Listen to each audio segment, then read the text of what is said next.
A Message of Peace by Hadrat Mirza Ghulam Ahmad, the Promised Messiah and Mahdi, 1998, Islam International Publications.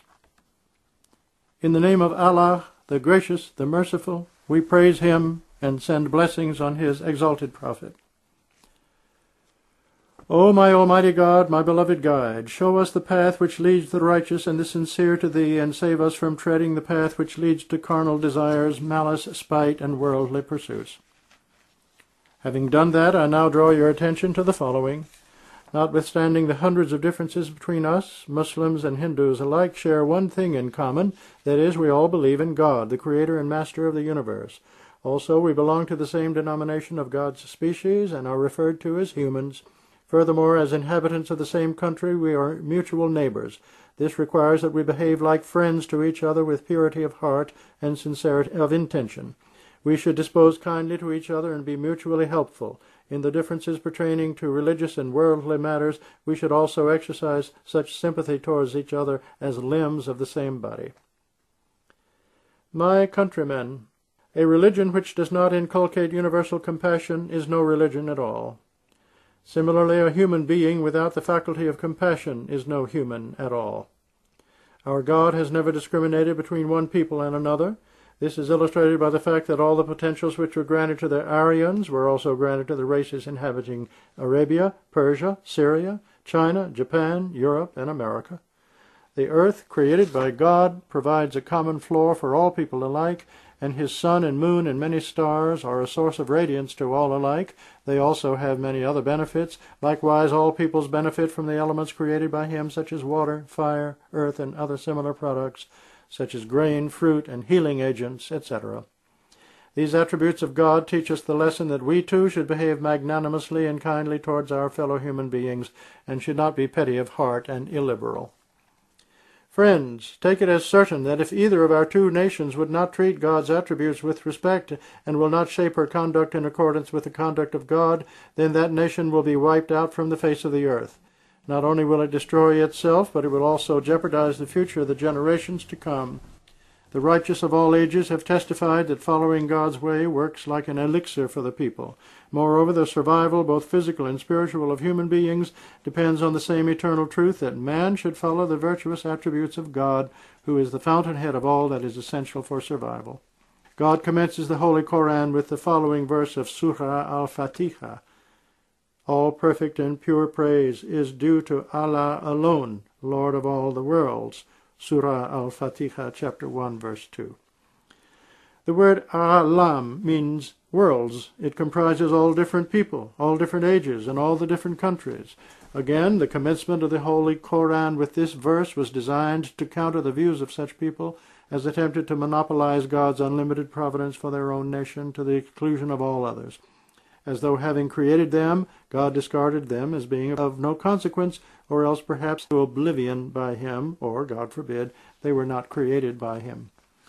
To illustrate this further, we refer to the view of the Jews and the Christians, still commonly held by them, that all the prophets and messengers of God belonged only to the house of Israel, and that God completely ignored the religious and spiritual requirements of other people, as though He were displeased with them, and that despite finding them also in the Gospels that Jesus Christ observed, I was sent only to the lost sheep of Israel. Matthew chapter 15, verse 24. Impossible as it is, yet by way of argument let us assume that Jesus did claim to be God. In that case, for Him to confine His beneficence to such a small circle as the house of Israel does not behoove the magnanimity of God. Had He been God, was He God only for the house of Israel to the exclusion of all other nations? Is He known to have suggested that He had no concern for those who did not belong to the house of Israel? This limited view of the application of His mission is evidently implied in the beliefs of the Jews and Christians. Again, according to the beliefs of Christians, the institution of revelation and communion with God ended with Jesus Christ, peace be on Him, as though a seal had been set on the institution of prophecy from God. Unfortunately, the Hindus of the Arya sect also entertain a similar belief. Like the Jews and Christians who restrict the institution of prophethood and divine revelation exclusively to their people alone, they do not admit any other people to be recipients of revelation. They too believed that the blessing of divine communication was never bestowed to any people outside the domain of the Aryan race. Again, it is India alone which, according to them, is exclusively blessed by God for the selection of the 4 rishis from its soil. It has been Sanskrit alone, the language of the Vedas, which has always been the medium of instruction chosen by God. One can safely conclude from this that both these peoples practically reject the universality of the Provident, the Lord of all the worlds. Had it not been so, one can see no reason why God should bind himself to a specific people. Notwithstanding this, he is still proclaimed to be the Lord of the universe, and not that of the Israelites or the Aryans alone. Moreover, this strange behavior of God, as presented by them, draws an image of God which is so partial that he appears unmindful of the rest of his creation. Thus it is for the refutation of such erroneous views that God commences the Holy Koran with the verse, "All perfect and pure praise is due to Allah, Lord of all the worlds." Surah Al-Fatiha 1:2. God also made it clear in several places in the Holy Koran that his messengers have been appearing in different lands all over the world. In fact, he did not neglect any people or any country. The Holy Koran explains through various examples that just as God has cared for the welfare and physical development of the people of each country, similarly he has blessed every country and every people with spiritual upbringing. Allah says in the Holy Koran, "And there is none to whom a warner has not been sent." Surah Al-Fatir 35:25. Therefore, there is no question that he is the true and perfect God. To believe in him is essential for every person. He is Lord of all the worlds. Furthermore, his providence is not confined to any particular people, age, or country. In fact, he is the Lord of all peoples, the Lord of time and space, and he is the sovereign of all the countries.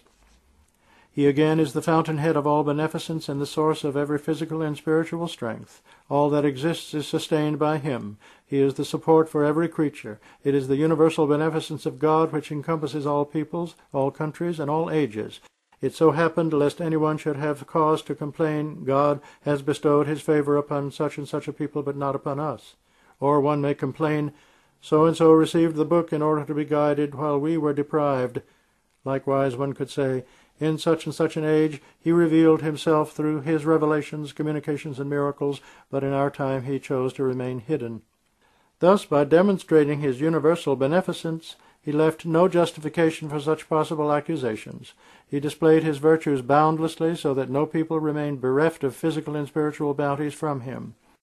Likewise, he did not deprive any particular age of his blessings, as if it were doomed. So when such are the attributes of our Lord, it is but befitting for us to acquire them for ourselves. So, O compatriots, this short epistle entitled A Message of Peace is being presented to you with all the due respects, and it is wished with all the sincerity of my heart that Almighty God may himself inspire you and fill your hearts with trust in our sincerity, lest you misread this friendly gesture and consider it to be an attempt to gain some ulterior motive. Dear countrymen, the matter of the hereafter is very often obscure to ordinary people. Its secrets are known only to a few of the enlightened, who embrace a kind of death, for the sake of their Lord, before they actually die. The goodness of this world, on the other hand, is easily recognized by any man with vision and wisdom. It is a common experience that calamities which cannot be averted by ordinary measures, and the difficulties which seem insurmountable, very often respond to the power of unanimity. Hence it would be against the dictates of wisdom for one to not benefit from the blessings of unanimity.